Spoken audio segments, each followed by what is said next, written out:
mo, sugal, alak, bisyo, babae, lahat na nasa iyo eh. Hoy, tigilan mo. Tapos sa akin, Gusto pagsasalita ng ganyan, huwag mo pagsasalita mo bakit? ha. Kailan kayo papasya dito, tapos ako paano yun? Buti nga, inaalam namin ang buhay kung merong... Wala talaga respeto kay tatay ah. Bago yan, pagbabago. Wala, mago ka na talaga, Kaloy. Nagbabago ko kayo ulit yun eh. Alam mo, ikaw ang paborito ng tatay. Di ba? Binigay sa'yo lahat. Bakit? Hindi naman din sinanay, bakit? Sinanay lang ang apig rito ah. Pinababayaan ka ba namin? Ikaw lang Ay, wala ka naman sa akin, wala ka naman kayo sa akin. Ikaw lang lumalayo. Hindi mo alam.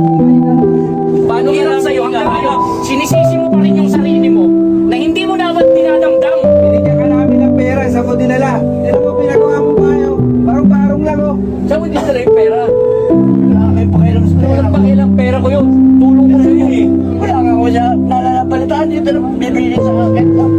Sabihin yung pera nyo. Anong tawag to? Nagbibisyo ka kasi. Yan ang mahirap sa'yo. Wala kayong pakialam eh. Pera nyo ba ginagamit nyo? Pera nyo ba? Oo, binigay namin sa'yo na. Ang tao na to. Wala na. Saka nakita nyo lang tropa ko. Nasabi nyo nagbibisyo na ako. Bisyo na ba yun? Kahit yung tropa naman ko dahil wala akong mapag sabihan na sama ng loob ko. Bakit sa lahat ng trabaho mo, tutulungan ka nun? Ayun mga kapatid mo, pwede ka pumasyal sa kapatid mo, pwede ka pumasyal sa akin, pwede ka lumipat sa akin. Ayusin mo lang sarili mo. Nakakatakot kang kasama sa bahay dahil nagdodroga ka.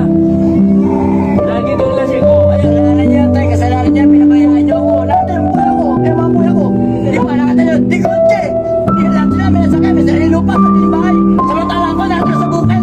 binigyan kita ng pera, sagutin na lang yung pera. Yung nga tanong ko sa'yo. Wala ako na mapalit. Kami nabigyan niyo ka ng pera dito. Wala dumarating sa akin. Pag ano sinisisi mo, well, lumalabas sa'yo. Pag yung masama. Sabi ko sa'yo, pabayaan na natin yan eh. Wala tayong pinitahan yan eh. Alam mo, kung hindi sa'yo concern si Papa, hindi ka namin dito pupuntahan. Di ba? Siya pa yung nagmamalaki ngayon oh. Ako pa ngayon. Ayun ang kaharap mo araw-araw. Gabi-gabi. Anong may tutulong yan sa'yo? Sisirain lang ang katawan mo niyan. Maawa ka sa sarili mo. Sabihin niyo marami ka tropa. Ito nga lang kasama ko. Di ba? Kaloy, makinig ka sa akin. Makinig ka sa akin. Kung alam mo lang, na gusto kitang ibalik sa bahay.